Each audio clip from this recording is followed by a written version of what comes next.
اور اگر نبی سے محبت کر لیا، نبی کی بات مان لی، کی محمد سے وفا تو نے تو ہم تیرے ہیں، یہ جہاں چیز ہے کیا، لوح و قلم تیرے ہیں۔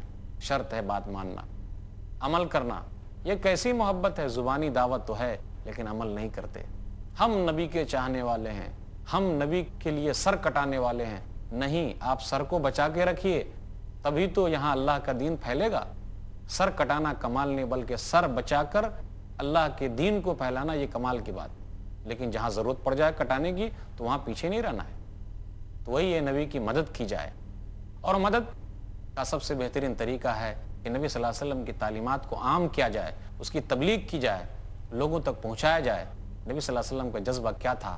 سورہ کہف سورہ نمبر 18 آیت نمبر 6، فَلَعَلَّكَ بَاخِعٌ نَفْسَكَ عَلَىٰ آثَارِهِمْ إِن لَّمْ يُؤْمِنُوا بِهَٰذَا الْحَدِيثِ أَسَفًا۔ لگتا ہے آپ اپنے آپ کو ہلاک کر لیں گے اگر یہ لوگ ایمان نہیں لائے۔ تو یہ جذبہ تھا نبی کا کہ لوگ ایمان کیوں نہیں لا رہے ہیں، مسلمان کیوں نہیں ہو رہے ہیں، مومن کیوں نہیں ہو رہے ہیں، ایک اللہ کو کیوں نہیں مان رہے۔ تو یہ جذبہ ہمارے اندر بھی ہونا چاہیے۔ سورہ شورى سورہ نمبر 26 آیت نمبر 3، لَعَلَّكَ بَاخِعٌ نَفْسَكَ أَلَّا يَكُونُوا مُؤْمِنِينَ۔ لگتا ہے آپ اپنے آپ کو ہلاک کر لیں گے اس افسوس میں کہ یہ لوگ مومن نہیں ہو رہے ہیں۔ اللہ تعالیٰ نے نبی صلی اللہ علیہ وسلم کو اس لیے بھیجا تھا کہ اس دین کو تمام دینوں پر غالب کیا جائے۔ سورہ توبہ سورہ نمبر 9 آیت نمبر 33، سورہ فتح سورہ نمبر 48 آیت نمبر 28، سورہ نمبر 61 آیت نمبر 9، هو الذی ارسل رسولہ بالہدی ودین الحق لیظہرہ علی الدین کلہ۔ اللہ نے اپنے رسول کو ہدایت کے ساتھ اور دین حق کے ساتھ بھیجا ہے تاکہ تمام دینوں پر اس کو غالب کر دے۔ دعوت و تبلیغ کا کام اب جاری رکھنا ہے اس امت کو۔ وَلْتَكُن مِّنكُمْ أُمَّةٌ يَدْعُونَ إِلَى الْخَيْرِ، کہ تم میں سے کچھ لوگ ہونے ہی چاہیے جو لوگوں کو بھلائی کی طرف بلائے۔ كُنتُمْ خَيْرَ أُمَّةٍ أُخْرِجَتْ لِلنَّاسِ تَأْمُرُونَ بِالْمَعْرُوفِ وَتَنْهَوْنَ عَنِ الْمُنكَرِ وَتُؤْمِنُونَ بِاللَّهِ۔ سورہ عمران سورہ نمبر 3 آیت نمبر 110۔ تم دنیا کی بہترین امت ہو، تم اپنے لیے نہیں بلکہ لوگوں کے لیے نکالی گئی ہو۔ بھلائی کا حکم دو، برائیوں سے روکتے رہو، اور ایک اللہ پر ایمان رکھو۔ لیکن کیا دعوت و تبلیغ کے کام میں ہم اور آپ آگے ہیں؟ اللہ کے دین کو پھیلانے کے لیے ہم اور آپ کوشش کر رہے ہیں؟ نہیں، وقت فرصت ہے کہاں، کام ابھی باقی ہے، نور توحید کا اتمام ابھی باقی ہے۔ اسی آیت کے تعلق سے نبی صلی اللہ علیہ وسلم کا چوتھا حق جو میں بیان کرنے جا رہا ہوں وہ یہ ہے، وَاتَّبَعُوا النُّورَ الَّذِي أُنزِلَ مَعَهُ، کہ تم لوگ پیروی کرو اس نور کی، اس روشنی کی جو نبی صلی اللہ علیہ وسلم پر اتاری گئی۔ نور سے اور روشنی سے مراد کیا ہے؟ یہ نور سے مراد، روشنی سے مراد قرآن کریم ہے کہ تم لوگ نور کی پیروی کرو، نور کی بات مانو، یعنی قرآن کریم جو نبی صلی اللہ علیہ وسلم پر اتارا گیا ہے اس پر عمل کرو۔ کیا ہم اور آپ قرآن کریم کے حقوق ادا کر رہے ہیں؟ قرآن کریم پر ہمارا ایمان پکا ہے؟ کیا ہم قرآن مجید کی تلاوت کرتے ہیں؟ قرآن کریم تو بس جزدانوں میں رکھا ہوا ہے، کبھی ضرورت پڑتی ہے تو قسم کھا لیتے ہیں، ہاتھ رکھ لیتے ہیں تاکہ کوئی کیس جیت جائے، شادی بیاہ میں دینے کے لیے ہے، قسمیں کھانے کے لیے ہے، دلہا دلہن کو اس کے سائے میں سے گزارنے کے لیے ہے، اور اگر کوئی مر جائے تو اس میں پڑھ دینے کے لیے ہے۔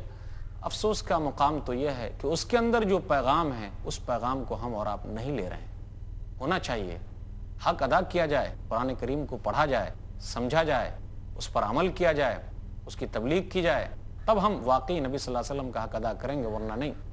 قرآن کریم پر عمل نہ کرنے کی وجہ سے آج ہم ذلیل و خوار ہو رہے ہیں۔ یہی تو ہے کہ اگر عمل کیے ہوتے تو ہم کو بڑا اعزاز ملتا۔ جن لوگوں نے عمل کیا وہ دنیا میں آگے رہے، کافی کوشش کی ان لوگوں نے، عمل کر کے دکھایا۔ آپ خود غور کیجئے، کوئی آدمی اگر آپ کے پاس کوئی چیز بھیجے اور آپ اس کو پڑھ کے چھوڑ دیں گے یا پڑھیں گے ہی نہیں تو اس کے اندر کیا میسیج ہے، کیا پیغام ہے، آپ کیسے سمجھ پائیں گے؟ کوئی بھی آدمی جو بھیجتا ہے وہ اس لیے تاکہ آپ اس پر عمل کریں، کہ اس میں آپ کے لیے بھی فائدہ ہے۔ اور یقین مانیے قرآن تو ہمارے لیے دنیا میں بھی رحمت ہے، قبر میں بھی رحمت ہے، اور آخرت میں بھی رحمت ہے۔ قبر میں چوتھا سوال آپ سے یہی قرآن کے بارے میں ہونے والا ہے، تو اس وقت کیا جواب دیں گے؟ ہمارے لیے روزانہ وقت تو ہے لیکن قرآن پڑھنے کے لیے وقت نہیں ہے۔ اگر آپ قرآن کے پیغام کو عام نہیں کر رہے ہیں، اس پر عمل نہیں کر رہے ہیں، تو آپ نبی صلی اللہ علیہ وسلم کا یہ چوتھا حق ہے، میرے حساب سے وہ ادا نہیں کر رہے ہیں۔